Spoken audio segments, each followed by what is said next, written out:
Welcome to another episode of Outside Shots. We're in the thick of it, folks. We got a lot of stuff going on right now. Man, how about them D-backs? Man, that team's starting to win some people over, Eddie. You owe me an apology. Why? Oh, what? Whoa, I did not see that as a curveball. Tell me why. You remember when the Cubs and Marlins and the Diamondbacks were both going at it. Mm-hmm. And I said to you that I would rather the Cubs finish in the last wild card spot. Because I said they'll play Milwaukee. They don't want to play Phillies. I said that to you, okay. And you pushed back on me. You were like, no. You thinking too highly of Philly. No. Did I? Yes. I think you did. You said they did. No. I think we were ready for anyone, anytime. No. I think your response to me was you pushed back on the idea that it was probably better to play Milwaukee. I know Milwaukee better than anybody because they're in the Central Division. Sure. So I knew once the Diamondbacks had them that they could beat them. I knew because Milwaukee historically melt down. Yeah. No pun intended. Here's my thought on baseball. I know we're talking basketball. No, but here's my thought on baseball. And I don't know if people out there are going to agree with me on this or even you. You play 162 games. 162 games. You exhaust your pitchers. You exhaust your players. You fight hard to gain the position that you did. And yet, it's only a freaking 2 out of 3 game series. It used to be one. I don't like it. Why? Because when you play that long of a season, you gotta have some continued longness to it. Like, for instance, Tampa Bay got off to a great start. They got off to a tremendous start this season. And I know they had home games, but that doesn't mean anything in baseball to me. Home field advantage in baseball is so overrated. It means nothing. Crowd is so separated away from you. It truly, out of any sport, home field advantage in baseball means jack squat to me. Did you see Philly? You use your own example. Philly was popping. Oh, I understand that, but my point is, I don't think they're more because it's so cavernous. It's like it's not. You can hear it because it's elevated on TV. They turn the mic up on TV, but for me, I don't think. For me, you should have at least a 3 out of 5 game series. Oh, the least 3 out of 5. You should never be 2 out of 3. That's all. I mean, to me, it's like it's unfair. It truly is unfair to the teams that exhausted their pitchers and exhausted themselves to be able to finish where they did, and then at the end of the season, they only get a day of rest, and then they got to play. No, baseball's got to get it right, man. Cut the damn season down then. Cut the season down. Cut off 5 games. But I just think you should have 3 out of 5. I just think the worst team in baseball could go into the Dodgers, play the Dodgers, and beat them twice. It's hard to beat a team 3 and 4 times. I don't care how you look at it. It is hard to beat a very good team better than you 3 or 4 times. 2 times, you can get them. I can name you many instances in the NBA where we won 2 games and we were 7th and 8th seed. Well, the Lakers did that to the Suns the year the Suns went to the finals. Yes. Yeah. So to me, I just think they need to get that right. I disagree. I think, hey, you played 162 games to put yourself in a position.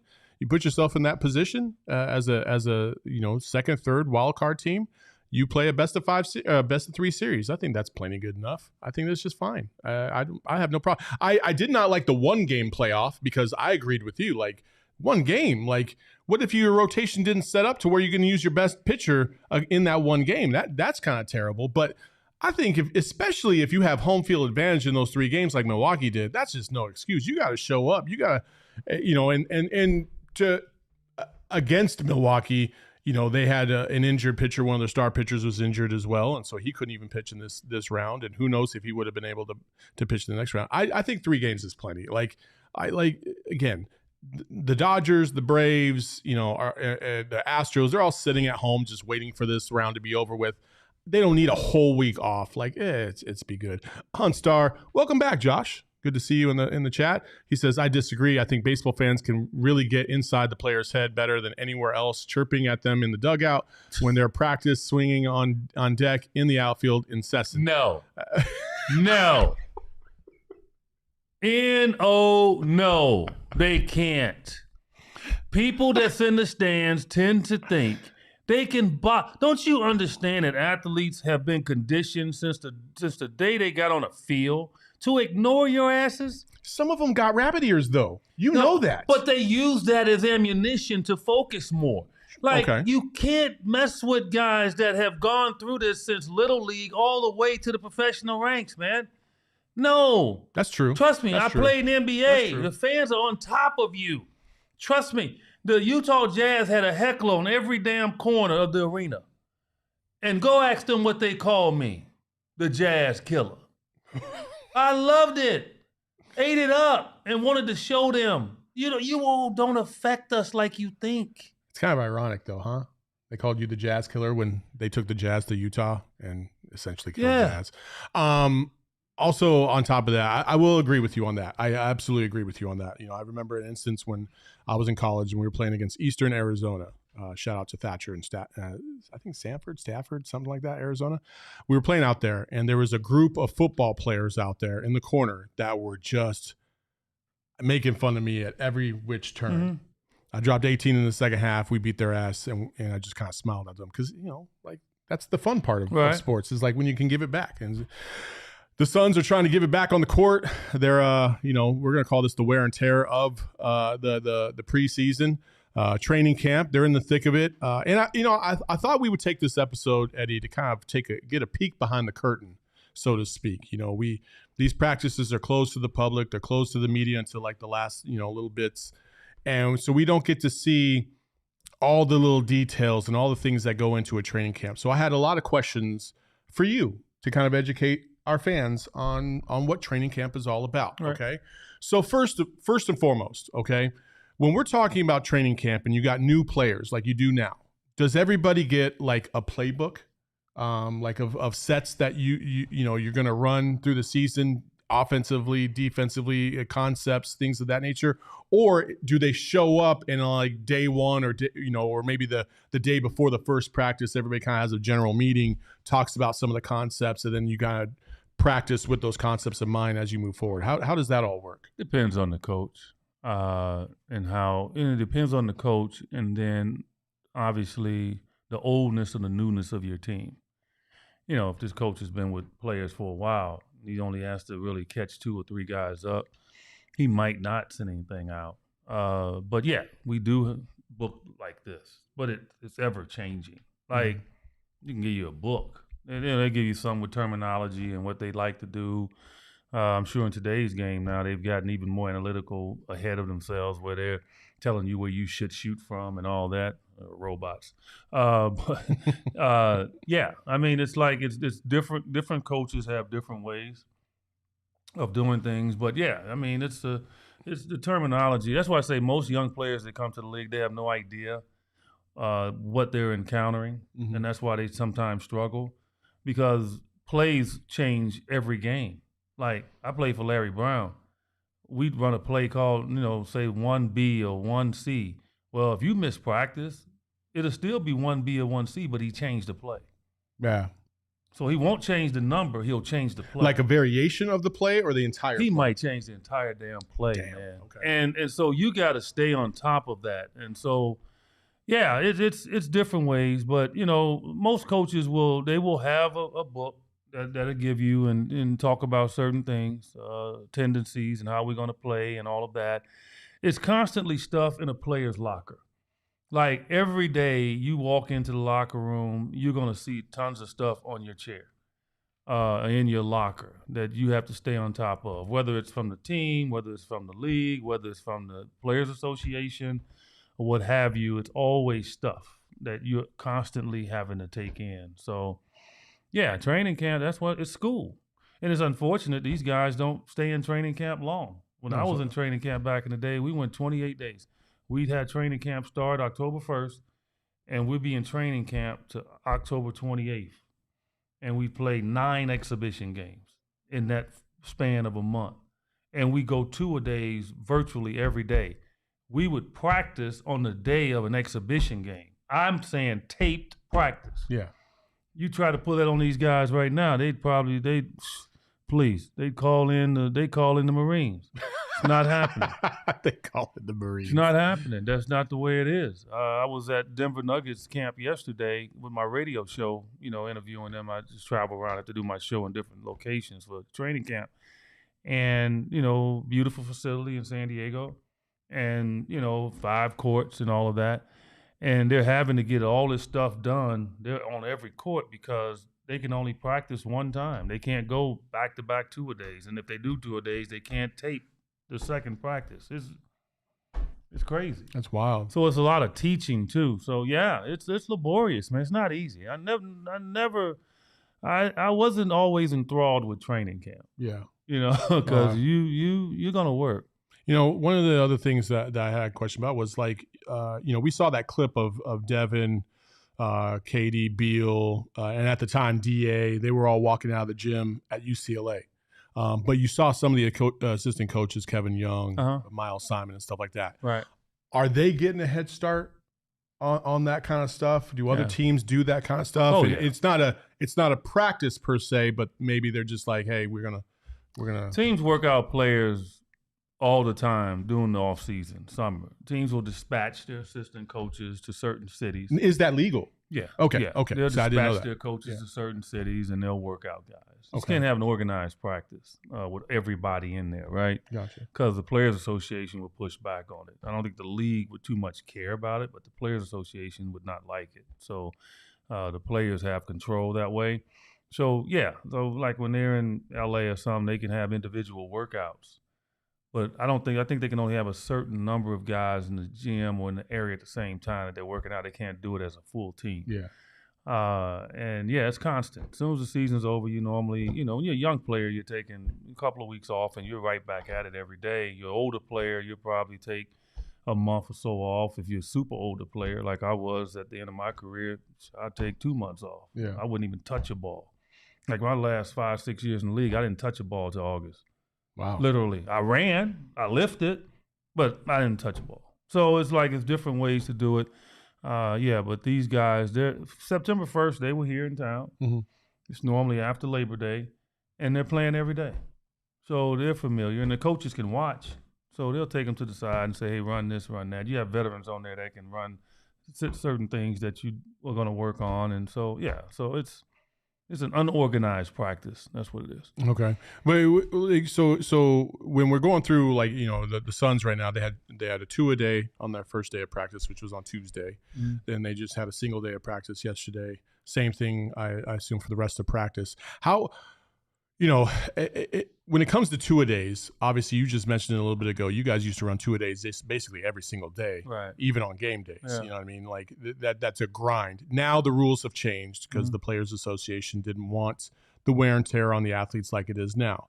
How does a coach go about implementing their system? Because if you told me on the surface, hey, you got a week to prepare these guys for the first preseason game, I'd have been like, dude, that's not enough time. Mm-hmm. Like I have too many concepts. I have too many things that I'm trying to get. And more importantly, I got to learn about all these new players that are now to the roster. So how do you think coaches manage that difficulty really on a day-to-day basis? Step by step. They don't put everything in. Like Suns' first exhibition game, they'll probably run 1 or 2 plays. They're not going to even – a lot of times they don't even show the playbook because they don't want teams to scout them during the exhibition season. Mm-hmm. So they won't run a lot of their stuff. They'll run most of their stuff in practice. they'll use the games, the exhibition games, as a way of continually getting in shape, developing continuity, taking a look at guys that on the edges of making the team, and they'll run maybe 1 or 2 out of bounds plays every time, and they'll run maybe 1 or 2 sets. That's it. They're not going to run a lot of stuff. They're just going to just try to just get guys acclimated and just get them in rhythm with each other. And then near the end of the training camp, the last week before the season starts, they'll start putting stuff in. Even when the season starts, you probably only have maybe a quarter or half of the stuff in that you're going to use. Mm-hmm. So it takes a while, man, because it's always evolving, because the scouting process is so good at the professional levels that, people can peek in and you don't want to show them and give them everything. And so it's always changing. You're picking up other teams' plays. Like Larry Brown, I'm serious. If a team drove us nuts and we couldn't guard them when I was in Indiana, he'd take their play. Because I remember playing against, I think it was the Knicks or something, and they like, damn, that's our play. They don't care. Yeah. They'll use other people's stuff. They'll steal from each other during the course of a game. So it's evolving. So it's really no urgency. Yeah. Where you going, oh, we got to hurry up and get ready. Sure. No. It's not that. Okay, we got a super chat from Bobby Cox. Hi, Eddie and Saul. Saul, strange things come out and weird things happen when it gets dark. Saul, remember the freaks come out at night, all caps, just looking out for you, Saul. I got your back, Saul. Thank you for saying my name 18 times, Bobby. I appreciate you. And also, what do you mean by that? I don't know. Did I say something about the nighttime or? Okay. All right. Well, maybe he can explain. And then Josh again in the chat did say he had a good question. He's like, I wonder how. I wonder how Booker is feeling for this training camp. Obviously, he's had to start over in quote so many times with new coaches and new playbooks. But does this time hit different after the Monty era? Does it help when you've had to go through so many different versions in your organization from new coaches, new systems? Does it get easier as you hit, your 5th, 6th, 7th, 8th coach maybe for some people? Well, of course, it gets easier. You just know how to adapt. Yeah, it gets easier, and I think Devin is probably excited more so than anything because of the unknown. Like, this is this is a new team surrounding him, and but it's a talented team. And so he's excited about the prospects of what could happen. Yeah. Like, when you lose teammates, yeah, you lose your friends and you miss that part of it. But, Devin can pick up the phone and call Mikal. You can call Cam. They're not gone. They're on another team, and you still keep that friendship. And, if he had to do it all over again and get KD and have to give up those 2, he would do it. So it's just the nature of the business. So I'm sure he's very excited about what's getting ready to happen. We're going to move on to the next part of training camp that I always have a question about in the grinding concepts. Obviously it's a grind. It's day to day, and it's a little less of a grind now than it was before. But like you said, these guys have been playing pretty steady since September 1st or a little bit after Labor Day. What kind of things do you see like these athletes doing on a day-to-day basis to try and help take care of their bodies? What are coaches doing to make sure that they're helping these players take care of their bodies that maybe didn't exist before? Well, I mean, science has gotten better, without a doubt. Like back in our day, man, science wasn't at the level it is, but the toughness is so much better back then than it is now. Yeah. Like, and if the current players want to push back on that, please, how can you push back on it? If you're going to say the medicine is better now and you're getting more information now, then you have to understand that we didn't have that information back then. And so we were playing through injuries. Like, we were playing through situations where today you would probably sit out 2 weeks. We were actually still playing. Give me an example. One time my elbow was this big. And playing for Cotton, it was this big. And like bursitis or something like that? No, I don't know what happened. The bursa sac busted or something like that, but it hurt. That's bursitis. Okay, but it hurt. Okay, that's bursitis. Yes. It's called a bursa sac. I know, but there's a technical term for it. Well, no, I don't think it was bursitis. I think no, you're wrong. It was just it's the bursa sac that just busts. Okay, I didn't have bursitis. All right, Dr. Saul. Let's call Saul. Okay, no, that wasn't it. But I went out and played, and they didn't think I could play. I went out and warmed up. I was in pain. But guess what? I had 35 that night. Like, so we pushed ourselves past the limit. These guys don't. So they have a lot of people telling them that they shouldn't play instead of them saying, I can play. Yeah. And so that's the difference. And so they have that technology. But is it helping them? Seriously. I was watching the Denver practice yesterday. Michael Porter Jr. went down with an ankle sprain. Boom. Just like that. First 5 minutes of practice. Like, you cannot, guess that you could get injured based on resting and based on all that. You got to get yourself in shape. And the key thing is what I always believe, if you're in shape, if you're taking care of yourself, then you'll be able to recover faster from an injury. Mm-hmm. That's the only thing you should think about. Put yourself in position to recover faster from whatever is going to happen, because something is going to happen. Yeah. You play that sport, you're going to get hurt, okay? You're going to get injured. And so because of that, you want to put yourself in a position to where you can recover quickly. One of the best guys at recovering quickly I've ever seen was Amari Stoudemire. Like, talk about all his injuries all you want. Mm-hmm. But the dude came back, and he came back better than what he was when he went. If you remember with the microfracture, he came back. He was jumping higher than he did with the injury. Wouldn't happen. Mm-hmm. His eye. He had to lay on the table for 15 hours a day, face down. Okay? Came back, was unbelievable. I couldn't miss jumpers. So to me, it's how you come back from injury. Kevin Durant coming back from the Achilles and still playing at a super high level. That impresses me more than somebody that, he's injury prone. No, everybody's injury prone. You putting yourself in the wrong position, you can get injured. But how quickly can you come back? Do you think, I feel like I'm going to answer my own question, but, I want to hear it from you. Do you think some guys are better at hiding injuries than others, and that's why they don't get held out of as many games, and that's what leads to the injury-prone moniker? No, I would say it this way. Some dudes just have a high pain tolerance, and others just soft as you know what. They can't. They're scared. Yeah, you can say it. They're scared. You can say it. That's baby what it shit. is. They're scared. Yeah.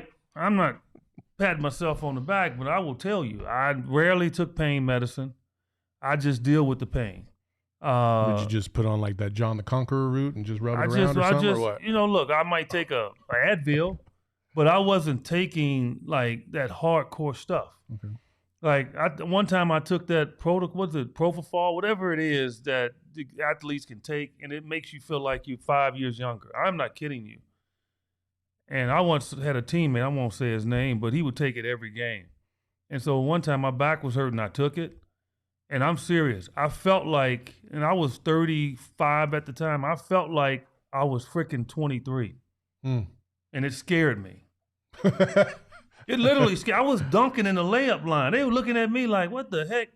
And I said to myself, I told the trainer that I will never take that shot again. And I never did. No, I wasn't taking that. It's addictive. I don't know if I'm an addictive personality or not. I'm not doing that. Yeah. And so some guys would rather get in shape with medicine and always taking shots and all that. No, I think if you learn how to play through pain, it makes you tougher. I had knee surgery. I had to go back in and get a second knee surgery. And I'll never do it again, but I was like, I don't want to go under again. And I said, no, I'll just stay awake. Just numb it and I'll stay awake. Bro, what? Yeah. For a knee surgery? It wasn't like a meniscus or something like that? No. I had a quad tendon repair, and then I had some scar tissue that wasn't healing.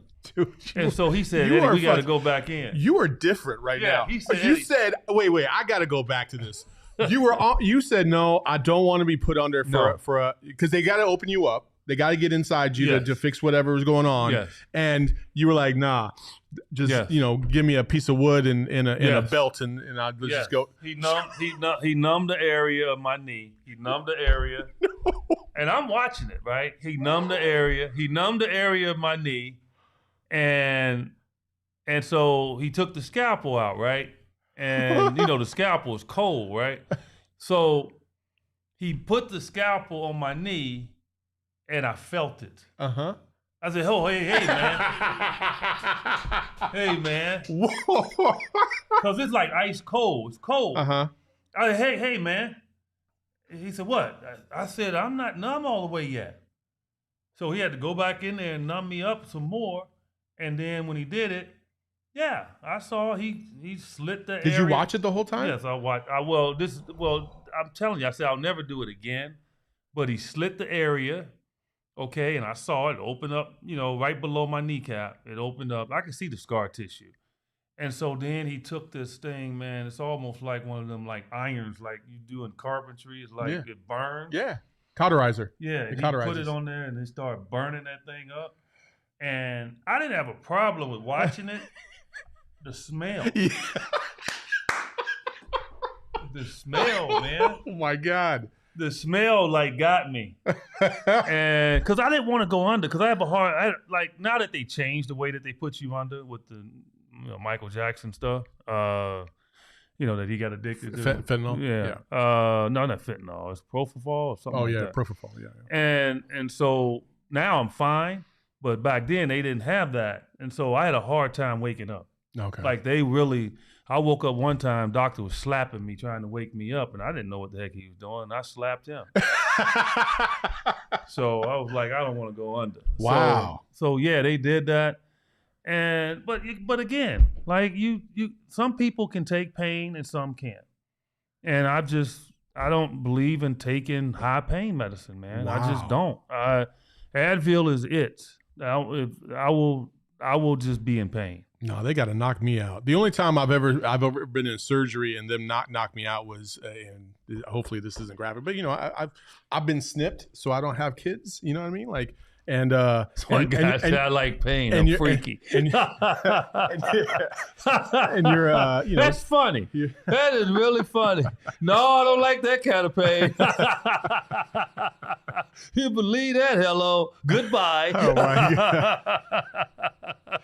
And with that, sometimes to ease the pain, you can take some OGs to help ease the pain. They got a great Happy Balance gummy, which has a little bit of CBD in it, some THC. Kind of, helps soothe some of those aches and pains, but also keeps you mellow and chill. So go to ogsbrands.com, check them out for your closest dispensary.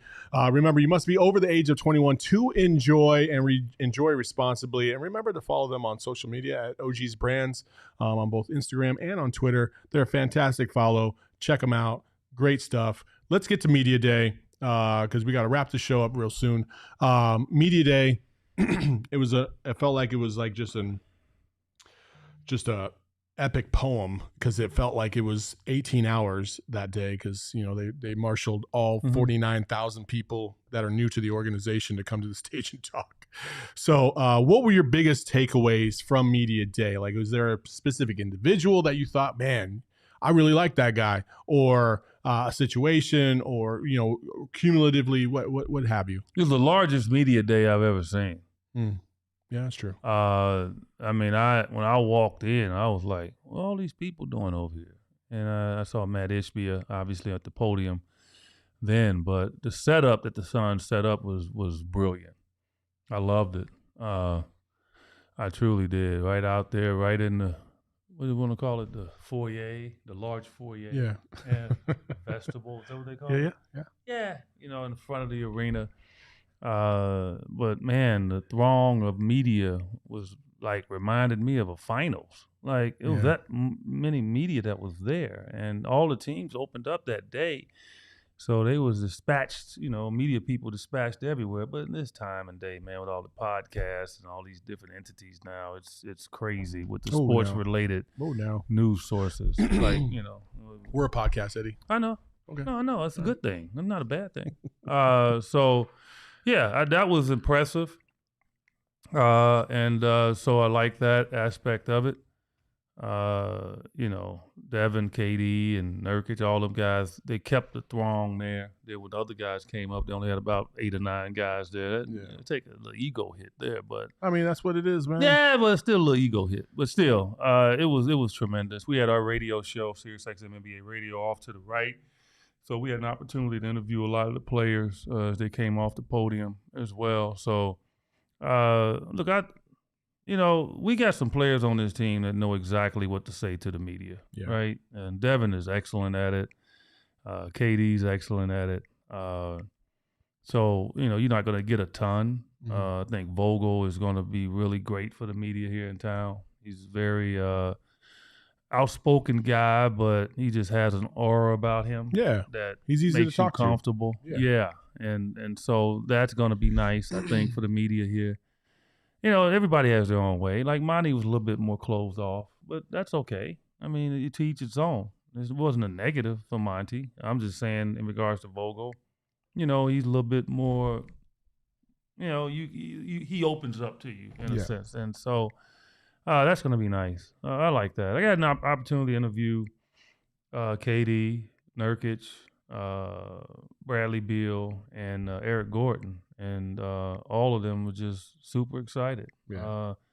Bradley Beal was talking about how, the weather, he's got to get used to the weather. I'm like, look, man, you don't have to shovel snow. Yes. Okay? So just know that it's hot here in the summertime. You're not here in the summertime, so why you care? Yeah. And now you're going to enjoy it to the highest level, but don't think that it's 70 degrees all the time here in Phoenix, okay? It can get to the 30s here.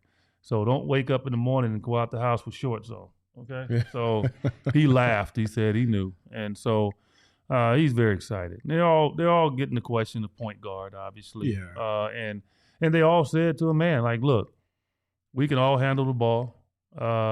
Bradley Beal said exactly what I've been saying. He said, look, all we need is somebody that can just get the ball up the court and give it to us and go stand. Yeah. Yeah. That's it. And that's it. Get somebody, and that's what the battle of point guards are going to be on this team. Who can get the ball, break pressure, get the ball up the court, 18 seconds left on the clock, and now you got 18 seconds to get into your play because they have a lot of options. That's going to be the challenge for the Suns. Get the ball up quickly. That's probably why the fear with keeping Chris, right, is because Chris was more methodical. Yeah. Once he crossed half court, you might have had 12 to 14 seconds. Now your limitations are cut down now and who you can get the ball to. You get it up in 18 seconds, you can get to ABC option. And I think that's going to be the key for this team. I love that. My 2 biggest takeaways. Number 1, I'm Team Grayson Allen. I'm sorry. I'm here for it. I'm here for us to be the hated. I mean, we're kind of already the hated just because people love to hate KD and Booker, and now we add Grayson Allen to the mix. Sign me up. I'm all in on Grayson. Like, that's happening. Like, you see his body? He's in shape. No. Forget about in shape. He's strong. Woo! He got a little bigger. Is he married? Yes. Oh. Yes. Well, because he wasn't married, boy, the ladies that's going to be the new favorite player for the Suns. I mean, he's ripped, man. Like, I'm a fan of his. I was never, and I would tell him I wasn't into the kicking, tripping guys. I don't know why he got that. I think that was just an anomaly with him. But he's a physical player. Yep. I love that. He's going to talk junk. I love that. He built like I was a little bit, Convenient that you said he's a good-looking dude physically, and then you threw yourself into the mix. You could put a picture of Grayson Allen up there, a picture of me up there, and you'll see. Like, we're about to see some pictures of you actually in a second. No, but the like real pictures where you see these guns. But no, he is. I'm serious, man. I said, dude, you've been lifting weights this all. He said, yeah, I've got. He is. I'm telling you, the kid's ripped. Okay, I believe you. He is nasty strong, and the best part about Grayson Allen is he wears number 8. Okay. All right. I told him, I said, look, dude, you wear number 8, you better live up to it. Live up to it. All right. He's like, yeah, I'm ready. So, yeah. Also, side note, I don't know if you really care about this kind of stuff, but Grayson Allen and I were wearing the same shoes. So that was pretty dope. He was wearing the Giannis's. I was sporting the Giannis. I'm glad you're not telling everybody y'all wearing the same underwear. Eddie, what is wrong with you right now? I'm just curious. Well, that's so weird. That's not weird. That's just, why would you Don't even say nobody that? care about shoes. Everybody cares about. Man, This is a basketball podcast. Of course, everybody cares about shoes. What are you talking about? Wearing the same shoes. So what? Dude, that's cool. Oh man, get out of here, man. Oh, come on, man. You couldn't be in the locker room with us, man. You'd run out the locker room. We'd get on your case. See, we got to do a show about locker room. No, please, let's do that. And how crazy we are. See, like guys that played in the game in the locker room, they laughing because they know what I'm talking about. Okay. You know, I mean, who cares? We didn't try to match what each other wore. Yeah, I'm not talking about matching. Come on, man. Don't nobody care about you. Listen. I got the First of all, like one of the things that is hoop culture is that like if you come in the shoes with some scuffed up Air Force Ones like your bum ass is doing right now, then we got a problem. That's facts. That is facts. You know that. Everybody knows that. You can't do that nowadays. In this locker room culture, you can't do that. Listen. Don't come in here. They can say whatever they want to say about my shoes. Mm-hmm. Okay? But you know what? I'll be busting. No, that's fine. That's fine. I'll wear some Chuck Taylors. You were sitting there. I don't care. You were sitting there talking about players look pretty with shoes on. You sitting there talking, dude. Devin Booker just got his first shoe. I'm that's happy a big for Devin. deal. I'm happy. And you want to sit here and talk about shoes don't matter? I'm happy for Devin that he got some shoes. Oh my goodness. Good. Hey, look. Nate Dunn, thank you. EJ on the wrong side here, not gonna lie. Yes, you're absolutely right. Let me tell you something. You're on the wrong side of this argument. Look, first and foremost. You thought you were were burying me, and then you got taken out by your own avalanche. First and foremost, one dude. First and foremost, man, look, I understand about the shoe thing, but you're just over the top with that, man. Why? Look, because you know why? Because I want scuff marks on mine. You know why? That tells I'm working. You want to walk around and always polishing your shoes. Oh, my God. And got some cheap-ass pants on. We are not talking about on the court. We're talking about shoe culture. Right. And you got some nice shoes cost $200 and your pants cost $15. What is that doing for you, man? Like I dress from the top down. Like, boom, boom, boom, boom. You had to coordinate. You like boom. You had to coordinate. You like boom. Hey, looking at your stuff, man. You got some expensive shoes on and a pair of pants that cost $10. What do I care about that? I'm silly, looking at them cheap pants. You were so damn silly, man. I can't even do this, man. It's nothing but love between EJ and I just want you all to know. Michael Jordan got Hanes. So, Mike, look, that's my point. Oh, my God. Why do you keep bringing up the underwear? Because Michael Jordan, he promoted Hanes. In the course of the last 5 months, you have talked about wanting to see my feet, now wanting to know what underwear I wear. What is wrong with you right now? No, hold on. Trust me. I don't want to see. I don't see your bloomers, man. Trust me on that. I do not want to see your bloomers. I ain't trust me. All I'm saying to you is, like, I would never buy Hanes just because Michael Jordan promoted. But you know people do. I wouldn't. There's a reason why it's called marketing. I don't care. I'm not wearing them. You're not wearing any underwear. I wouldn't wear them if I had to wear Hanes. Okay. I mean, I guarantee you, people walk around, went out and got Hanes. Yes. I wear the same underwear that MJ wear. Who cares? Come on, man. I don't know why you went to underwear, man. This is so crazy to me. All right. To wrap it up, on a serious note, I think there was a tweet that you would put out about an individual that used to coach you out in Greece. And here's the tweet. And you said, I left the NBA in 1994 to 95 to work on my mental health. The strain of basketball was getting older and being perceived differently was taking a toll. This man rejuvenated me and allowed me to feel relevant by giving me a green light to be me again on the court. RIP coach at Olympiacos, BC. And the coach you're talking about, I'm sorry, the coach you're talking about is Giannis Ioannidis. He coached you out in Greece. Right. And I wanted you to give you the forum. But before that, I promised that we were going to show off the body. We're going to show off a little bit of the game. Emma, if you could roll that video, please. We got some nice footage of you over in Greece doing your thing. This is This is a nice little thing that they put together. It's like a highlight reel. It's very interesting how they spell your name in Greece. Obviously, they have a different alphabet or whatever. But Eddie's putting in some work, as you can see in this video. But I wanted to give you a forum while this video rolls to talk about your former coach, and what he meant. Yeah, best year of my life. I needed it. When you get older in the NBA and you can see how the fans react, and that is true fire, people. It was a point in time in 93, 94, where I was in Charlotte. And I think I hit a brick wall mentally, because I was really like fighting the idea of getting older, playing the game, and people perceiving me a different way. And I remember going to Charlotte, and they hadn't even called me after they traded for me.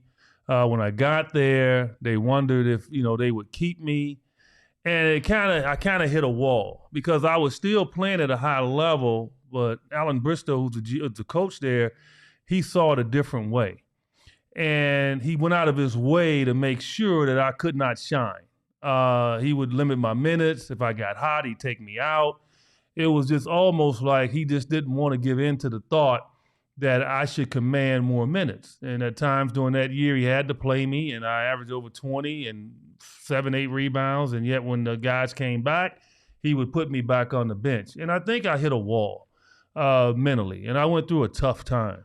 And everybody does in their life. And I encourage people to recognize when you do. Because when you do, then you got to either go seek help, or you got to find a way to get yourself out of it.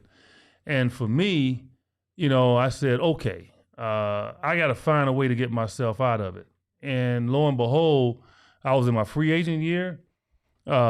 Teams were trying to sign me, and I was being very patient. I wasn't rushing. And finally, and Mark Bartelstein was my agent at the time. And finally, I just said, I see some offers from European teams. I said, I want to take a trip over there.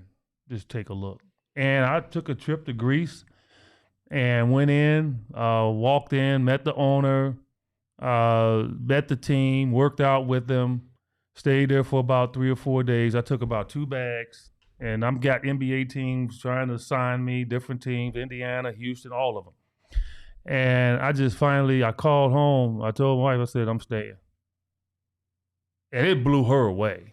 Like, I said, I'm staying. I said, I need this break. Mm-hmm. And I decided to stay. And she shipped the rest of my stuff.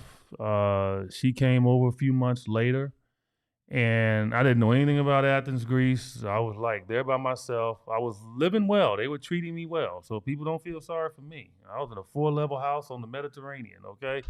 I had a cook, I had a maid, I had everything, okay? So I was living the life. But I was away from home. But we were going 2-a-days. So I got there, we were going 2-a-days every day. I thought it eventually would stop.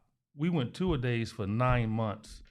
For 9 months? 9 months we went Holy 2-a-days. crap. When we didn't play games, we practiced twice a day. And initially I was pushing back on this coach. I'm like, man, you crazy. And after a few months, I'm like, you know what? I'm in the best shape I've been in a while. Like, and it just continued to grow on me. I got into the culture. I stopped eating at just American type restaurants. I was eating at Greek restaurants. I was just hanging out. I was going to the parties where you can throw plates and stuff and throw flowers at people. And I was starting to get into the culture. And it started to eliminate some of the pain that I was dealing with when I was here. Mm-hmm. And this coach took it to the highest level. Giannis took it to the highest level. He allowed me to return to being me, meaning I had the green light. I was the focal point of the team. The crowd loved me. It was just like, it was almost getting the feeling of Michael Jordan. Yeah. Like what he went through his whole career. I got that in Greece. Always on variety shows, always on TV, and being interviewed. Couldn't go anywhere, had bodyguards. I mean, it was like, and I didn't need all of that. It was just the idea that I was living really what I had hoped to become as an NBA player to the highest level, which you don't do, even though I had a tremendous career up until that point. And the green light he gave me and how he brought me back, but how he kept me right, like would scream at me, would get on me, would treat me like the others. It took me right to where back I needed to be. And everybody needs that in their life. And so when this guy passed away yesterday, it hit me because all those remembrances of him hit home.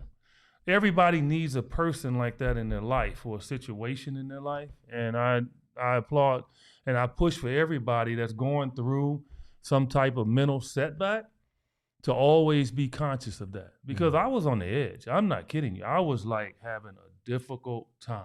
And people didn't know that, you know, because they were like, oh, you making money and you in the NBA and all of that.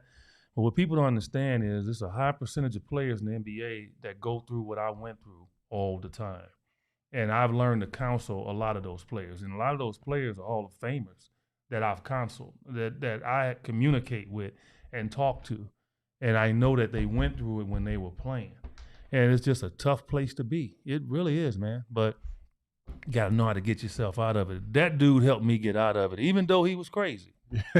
But he was crazy in a good way. Yeah. Like, for instance, we had taken already an hour bus ride from where we were to a game. And we were at a stoplight. And I used to always ride up in the front because we had a young team and they were silly. And I just couldn't be around them, right? But I loved them, but they were just silly.